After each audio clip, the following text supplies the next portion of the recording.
Welcome to the MEND, a podcast to learn about service and support for victims and survivors of crime, sponsored by the Center for Crime Victim Services here in the state of Vermont. My name is Anna Nassett, and I am your host for this bi-monthly show.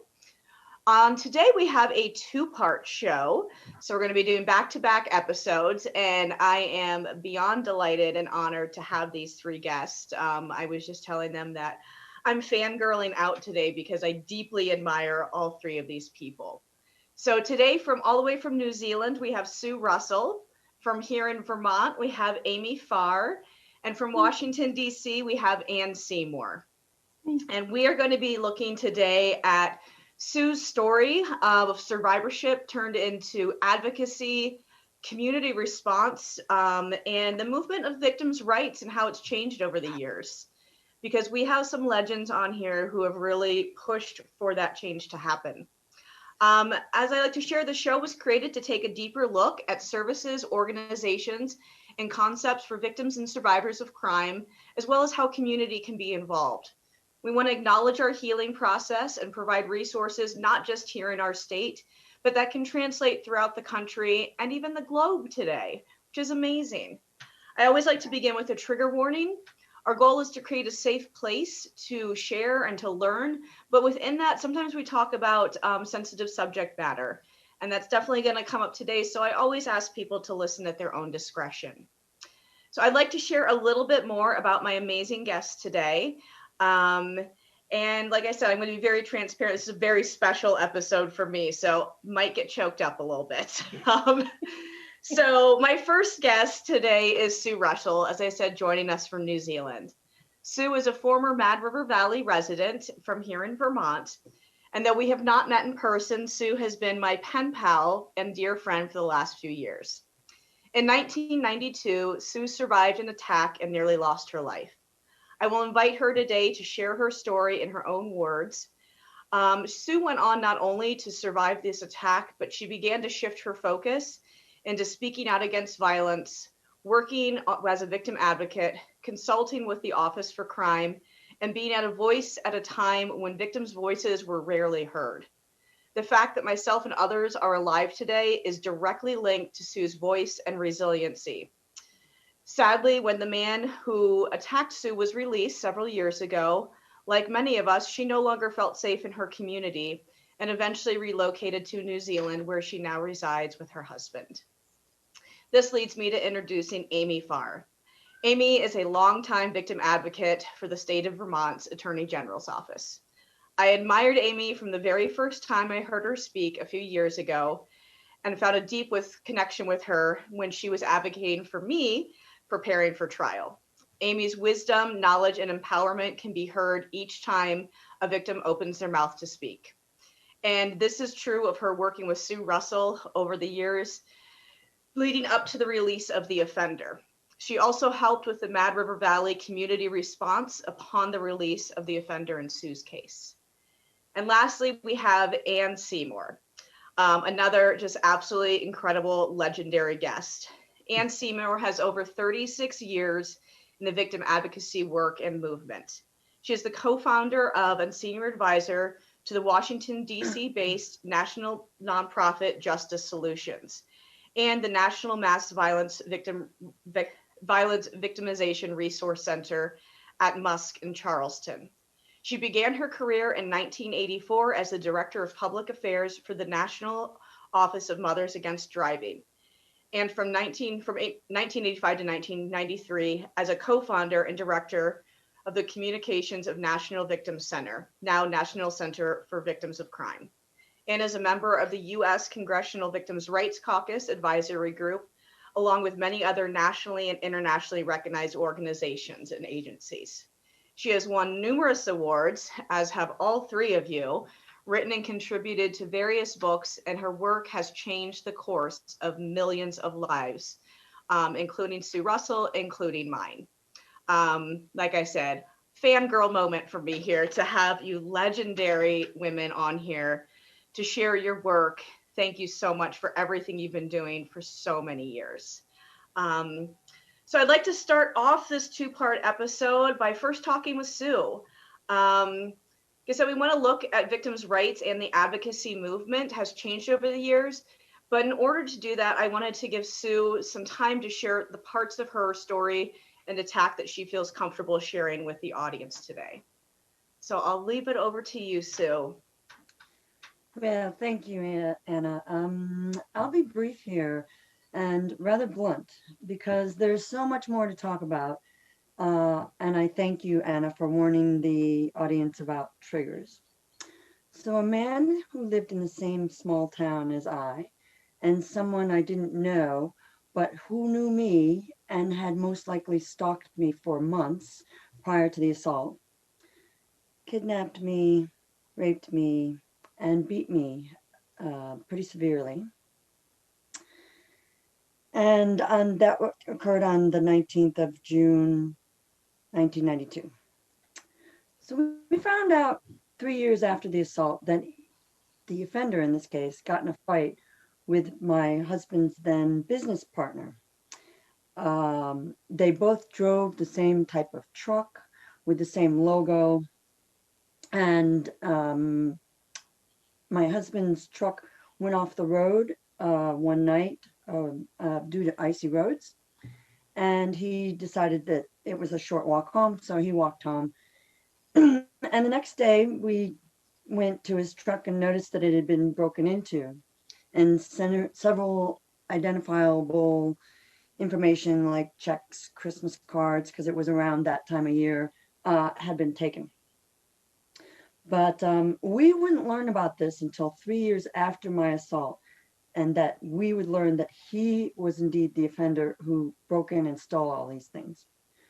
So on the night in question, the offender came up to me at a pub that I was with my friends and said some sort of derogatory comment to me, but to this day I don't really recall what it was. Um, and I just kind of walked away and went back to my friend's table. So if he had been stalking me prior to that, I was not aware of it. So he slashed two of my car tires that night and followed me. And realizing that I had a flat tire, I pulled into an inn's parking lot to use the phone. Now, back in those days, there were no cell phones, and the inn had closed for the night. So the offender followed my car into the parking lot, and he asked me if I wanted a ride. And at that time, innocence, ignorance, and faith in people were all a tribute to mine. So I grabbed the few things that I had and got into the car. But we know now that his intent to kidnap me was, he would have kidnapped me whether I went with him or not. So he drove past my road turnoff, and that was when I knew I was in trouble. And then he pulled into a road turnoff and raped me. And for trying to fight him off, he punched me in the face. He broke my nose and crushing one of my eye orbits. And then he drove 3 miles up a forest road and grabbed me pretty much by my neck out of the car and began choking me. And at that point, I passed out. And hours later, I woke up and I realized I'd been hurt pretty bad. I had been a trained emergency medical technician, so I knew I was hurt pretty bad. I felt something very sharp up here on my head, and I was naked. So after I was able to finally sort of get up, get some balance, I I was told I actually crawled. They saw crawl marks a tenth of a mile through the woods to where there was 5 teenagers that were camped for the night. And I recall whispering in front of the tent, please help me, I've been raped. And I remembered the young boy opening the tent doors just in shock as I stood there trying to cover myself up with this only piece of material that I had. But he did all the right things. He and the others got out of the tent. They put a big, large T-shirt on me. They put me in the tent, in his warm sleeping bag, and kept me awake because I had a very severe head injury, and it's really important that you try and keep somebody conscious. They then sent two of the teenagers down I think they walked about 3 miles down to the nearest house and they phoned for an ambulance. And I remember when the ambulance arrived, I heard the sound of birds chirping. And to this day, it is a sound that I relish because it means I'm alive. So at that point, I was rushed by ambulance to a hospital to stabilize my injuries, as the offender had hit me in the head with a tire iron and fractured my skull. And I recalled that at this first hospital, I had a rape exam done on me while still being strapped to the backboard by a male doctor. So nowadays, we appreciate the fact that there are sane nurses, sexual assault nursing examiners. And at that point, I was transferred to a trauma hospital where I would undergo surgery and be in intensive care for about 48 hours. At this time, I also recalled meeting Detective Jeff Cable, who treated me with kindness, sensitivity, and respect. He had followed the ambulance to the first hospital, and he instructed the doctor to do whatever it took, as long as it didn't interfere with my medical treatment, to gather any and all evidence, hence the rape exam. But I would not find this information out for about 15 years later, when I was having a conversation with this same detective, because this detective and I had done some work together in terms of public education. So after this initial questioning, both in the emergency room and after surgery, the detective would go out and lead an investigation, and he captured the offender 4 days later. That, in a nutshell, is my story. Thank you so much, Sue, for sharing. I know your story, and I know you've told it many times, and it just definitely had me sitting here just hitting the gut. I'm just so glad you're alive. Thank you. Thank you for sharing. I would love to hear, Amy and Anne, what it's like for you two. I mean, you've known her story for so many years, what it's like to revisit that today. Let's start with Anne.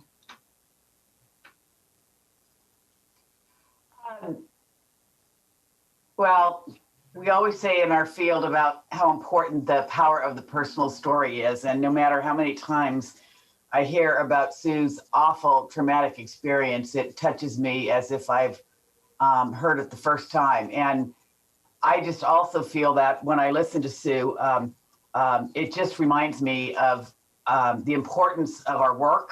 I mean, you mentioned that the teenagers who cared for you, you had good medical care. You had a kind detective in 1992. I will never forget that.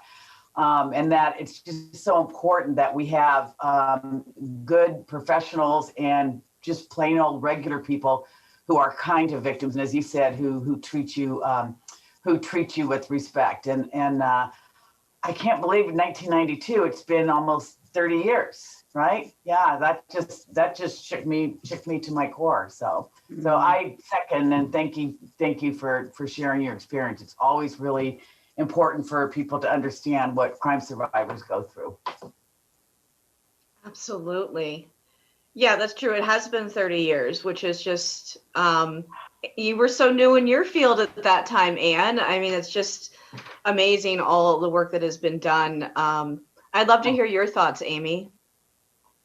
Yeah, I mean, I have to start by thanking Sue for sharing, and I too have heard your story. And I think just over the course of my career and the times that I've heard it, it impacts me differently. And today, when you're telling it, and I think about one of the pieces that sticks out for me is kind of that thought that your reflection on, I wanted to trust people and I wanted to, this is who I was. And I think about my own children and I want them to have that same belief in humanity. And then I think about also, the way that we, society can talk about victims and talk about like their kind of the victim blaming that happens. And in this situation, there's absolutely nothing that you could have done. And you're so incredibly vulnerable.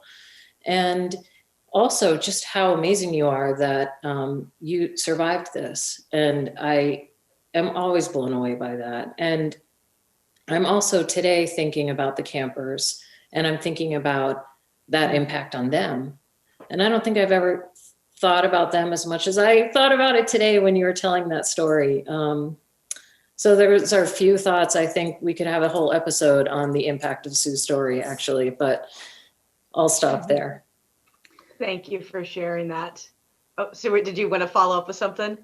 Yes, I did. I wanted to let our audience know that the two teenagers, one of them I've kept in touch with all these years, but back in that time, about a year after my assault, 4 out of those 5 teenagers came up to our house and planted an apple tree in our property in Vermont.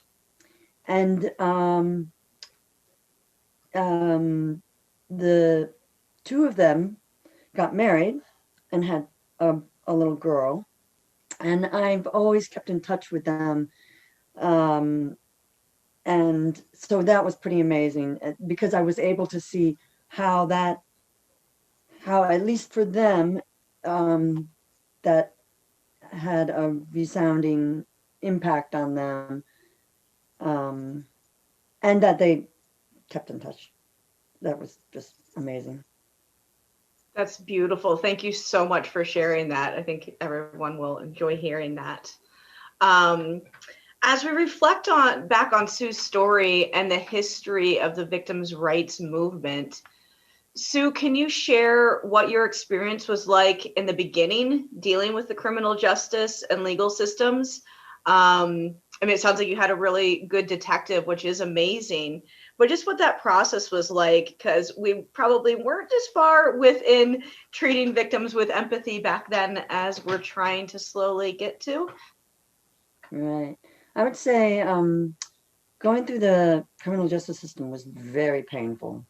However, I was very fortunate that at that time, victim advocates had been in place for a few years. And I had a wonderful victim advocate named Dina Gwynn, who helped educate me, spearhead me through that, walked me through many, many hurdles. And perhaps the most grueling part of that process was having to give a deposition to the defense attorney. So that was really grueling. That was almost like being on the witness stand and getting, cross-examined. And in my situation,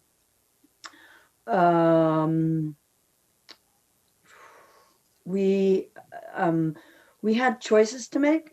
So we could either go to trial or do a plea agreement.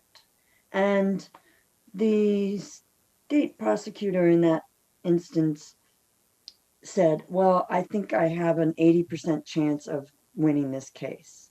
And I thought, well, that's still 20% left out there. So nah, let's just try and go with a plea agreement. So I did do that, and I was able to do a victim impact statement. I do remember that I had some family that came up to be with us on that day. I remember wearing sunglasses because I had to sit across from that offender. I remembered wearing somebody else's clothes so I wouldn't have to wear those clothes again. It was just those little things that really helped me get through that process. And I was grateful to provide a victim impact statement. And I believe that after I had said that, you could hear a pin drop in that courtroom. There was not a sound. And we were disappointed with the outcome because the prosecutors were advocating for 50 years plus. And the defense was advocating for, I think it was 20 to 30 years. And in the end, he got 25 years. But with good time, 25 to 30 years. But with good time, he was able to get out, I think it was 23 years. I'd have to do some math there, but. Yeah. Thank you for sharing that. And thank you for bringing up victim impact statements. It's such an hugely important part. And I mean, Amy helped me write mine, so that's very special to me. But it is such a hugely important part, and it's that place where your voice finally actually gets to be heard. Because whether you go to trial or plea, like when you're speaking, you're just having to say all of these facts. You're not getting to say all of the effects. And I know for me, there was something really cathartic about that, of being able to sit and write that. And yeah, like as I was writing, I constantly was also throwing up because it was just so emotional, like everything coming out. But thank you for sharing that with people. Anne and Amy, what are your thoughts about what services were for victims of a crime 30 years ago versus where they're at now, and how that's really pushed your work to see more advocating for victims? I'm going to go ahead and start with Anne again. Well, I'm going to cede to Amy on services because she is from Vermont, where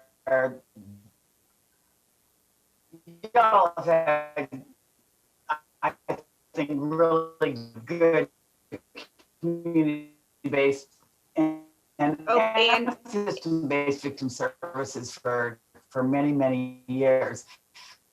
But to give you context, Sue was attacked in 1992. Victims of crime report. What? Sorry? Oh, you're freezing a little bit. Uh-oh, y'all are frozen. Why don't we go over to Amy, and Anne, you might want to pop off and then pop back on. I'm going to send it over to Amy. Okay. Hopefully she'll come back, because I was really interested in hearing what she has to say. But I think that, certainly in the last 30 years, we've learned a lot. And I think I can talk about Vermont mostly. And, certainly we have a very, I think, robust advocacy community in Vermont. And I think that has only grown in the last 30 years. But I think system-wise, we have also learned a lot about the best way. And I'm rooted in the criminal justice system. So a lot of what I have to say is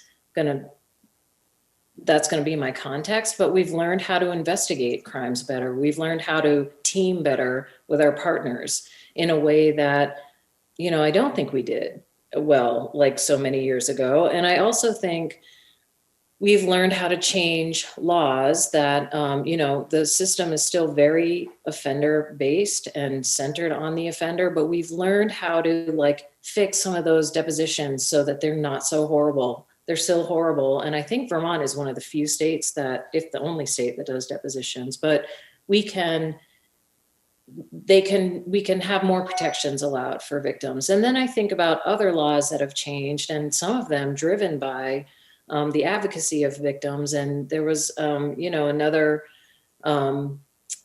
family in our state that helped enact a nationwide DNA database. And that was their advocacy based on, their experience when they had the death of their daughter. So I think laws have changed a lot. I think we have a long way to go. I think systems have changed and we have a long way to go.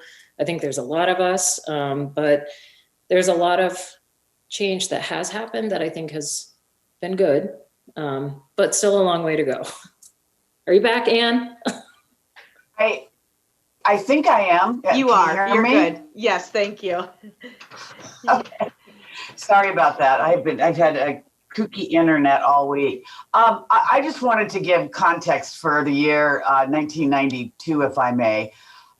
It wasn't that long, 10 years, a decade after President Reagan's Task Force on Victims of Crime's final report was published. That was the first time gave our field, a very nascent field, a framework for victims' rights and victim services.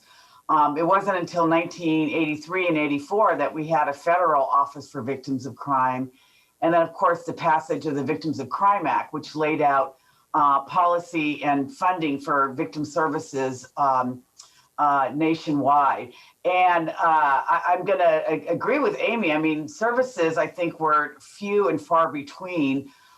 We didn't coordinate as much as we do today, and we weren't as specialized as much as we are today. But I mean, Sue mentioned now, for example, that we have sexual assault nurse examiners, which is one of the most amazing things for rape victims in the entire country. It's made the awful experience a little bit less awful. And then I think also I do have to mention that we've done a lot more research on victims. We listen to victims and we hear the power of their personal stories. But I'd like to share it. In 1994, at the National Center for Victims of Crime, we published Rape in America, a report to the nation. And that was at a time when the Justice Department was telling us that 92,000 women were raped every year. Rape in America found that 683,000 women are raped every year. So think about 683,000, 92,000. And I'm like Sue, I'm not going to do the math in my head, but they were way off. And we learned that most women don't report rapes. We learned that women don't report because they fear being blamed, for being shamed, and going through a very traumatic criminal justice or juvenile justice system in addition to the trauma of the crime. And so I say that because I think a lot of what we've learned from survivors themselves and from a lot of good research over the past, I'm going to say 25 or 30 years, has guided us to be, I think, a lot more evidence-based and a lot more sensitive to what crime victims need. And Sue knows I always say, one of my stump questions when I train is, how do you find out what a survivor needs? And you all know the answer is very simple, you ask. And I think back in the day, we didn't always ask survivors. We just knew that we thought what was best and we tried to protect them and we were well-intended. And now, again, we listen to survivors and they guide the services that we provide. And they make it easier for the next survivor who goes behind them, because we as advocates get better every single time that we help a crime survivor. So, you know, I'm thinking back to 30 years ago, it's night and day between today's victim services, which are diverse and robust. And in 92, I think we were doing pretty good. We did the best we could with the limited resources we have. And Sue just talking about her advocate, I mean, my heart swells with pride and knowing Amy for so many years, that, you know, to be in a state like Vermont where victims are put first, where they are at the apex of what happens to them and what happens in the system. That's how it should be. Yes, absolutely. I agree. And, you know, I echo that. Like, you just have to ask us. And I remember, like, one experience that was with Amy of just feeling like, she just asked me. Like, the simplest things that she would ask me was like, oh my gosh, no one's asked me this before. And it really gave me voice and gave me empowerment within this process that was so brutal, to feel like I had some agency. And I can see how that's really grown over the years. That's awesome. So I think we're going to do one more question before we take a little break. So one thing I think is remarkable about Sue is that Sue really took what happened to her and turned it into advocacy and shifted her whole world into advocacy because of what happened to her. And can you share a bit about what that process was for you? What pushed you to make that change? And then what you did with it? Well, a few months after my assault and before the criminal proceedings really got going, I read a book by Miguel Shear. Her first book was called Still Loved by the Sun, a Rape Survivor's Journal. Now, that book, when I first got it, I think it was my aunt who sent it to me from Seattle, Washington. And I looked at the cover and I was like, oh, I can't read that, that's scary.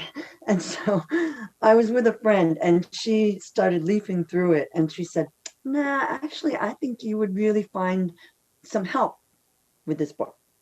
So I read it in like 3 days, boom, boom, boom, boom. And then I read it again. And actually, Rob and I traveled out to Seattle, Washington in 1994 to meet her, because her book and her story first assisted in identifying the steps of the criminal justice system that I might have to go through. And secondly, inspired me to return to school, to study writing, to share my story with others. I went so far as to go on to obtain my master's in public policy with a focus on criminal justice policies, which included restorative justice, as this concept was just taking hold in Vermont in the early 2000s. I met Anne Seymour in 1999 at a Vermont Restorative Justice Conference, and meeting her and with her connections, I was catapulted, literally, into the National Victims' Rights Movement, or the National Crime Victims Movement. Amy, I'm not really sure when I met you, to be honest, but it was years before the offender's release. And you two helped me in so many ways along my journey.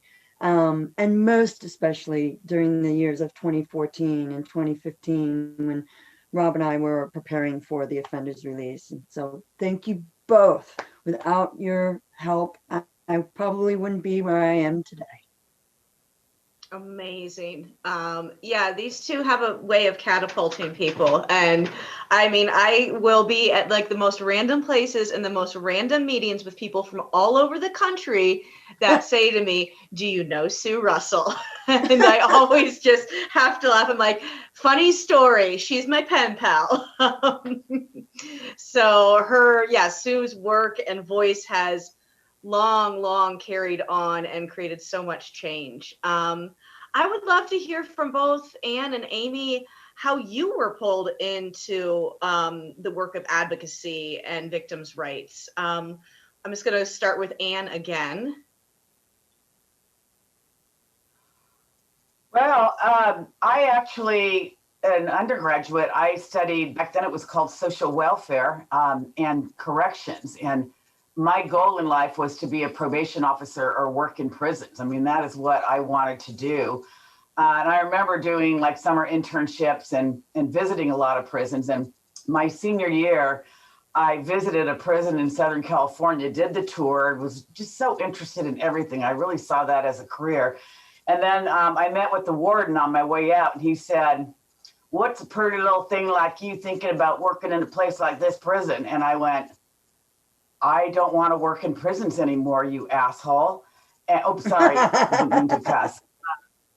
And I'm always grateful to that douchey warden for making me go, this is not something I want to do. I mean, literally that spun me on a dime. So I went into working, I love public policy. I worked in the California legislature, got a little tired of running pretty arduous campaigns on the side. I applied to a blind ad. That's literally how I got into the victims field. I was lucky to have Janice Harris Lord, who I think is the best victim advocate in the entire universe and beyond, to be my mentor at Mothers Against Drunk Driving. And then when we started the National Victim Center, it's when I really got to start traveling around to the States. And I have to tell you, just looking at the giant gaps in victim services, I mean, I just couldn't believe how much there wasn't in place. And the other thing, I mean, I loved back then, that was before we had internet. I mean, fax was a big thing for us. And they would pass like the first Victims Bill of Rights passed in Michigan. And then the next year, 4 states passed the exact same bill, didn't change a word. And then 10 more states passed it with a little bit of tweaking. And we were like a telephone chain, a gossip chain of victims' rights. That's what we did back in the day. Because I always quote Bob Dylan, when you got nothing to lose. And that's kind of how I think we all felt back then, that there was so much that needed to be done. And I still count my blessings. I call myself an accidental tourist into the field, that it was the best wrong turn that I could have taken professionally and personally. Look at me, I get to hang out with you three, nothing better than that. I agree. I don't think any of us get into this work because that was our original plan. But I love hearing people's history and how they got to it. And yeah, for Friday afternoon, this is a pretty good crew to be hanging out together. I love my colleagues, each one of you. Amy, how did you get pulled into this work? What called you to this?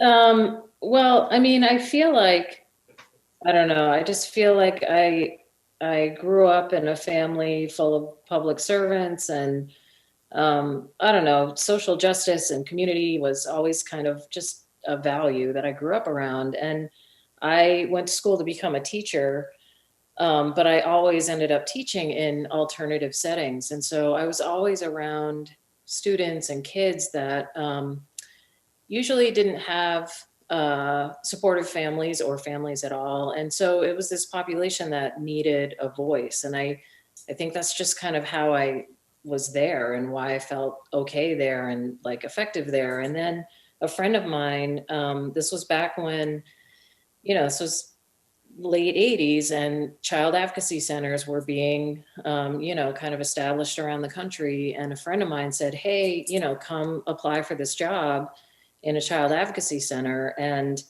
I think it was one of the first ones in the state. And I didn't know anything about the law, criminal justice. Like I was way out of my league. And, but I was young and, I guess brave enough to, maybe stupid enough to try it. And I kind of have been there ever since. And I always tell people like it was a really big learning curve to even understand what the heck was going on. But then, kind of got hooked on it. And that's where I've been ever since. Amazing. Thank you. Thank you so much for sharing that. And yeah, I mean, I think, it's interesting. Like Sue and I both got into this because of what happened to us. But we couldn't have been called into this work without you two and just everything you've done and just being in this field since the get-go is so important. So we're going to wind up this part 1 of this episode. So everyone listening, stay tuned for part 2. For anybody who wants to know, you can always email me, Anna@standupresources.com for more information on our shows. I'm Anna Nassett, and we'll be back with part 2 of the MEND shortly.